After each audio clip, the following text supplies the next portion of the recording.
আসসালামু আলাইকুম রহমতুল্লাহ। দূরের এবং কাছের, দেশের এবং প্রবাসের যে যেখান থেকে দেখতেছেন সকলকে মাইজভান্ডার শরীফ থেকে শুভেচ্ছা ও অভিনন্দন।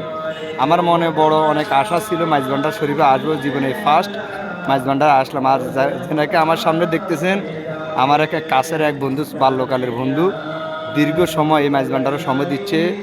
দাখিল পরীক্ষা দেওয়ার পর থেকে সে এই জায়গায় আছে, কিন্তু খেদমতে যোগাযোগ হয় নিয়োজিত খেদমতে আছে। ভাই আপনি সর্বোচ্চ কতদিন পর্যন্ত আছেন এই খেদমতে? 5 বছর যাবত।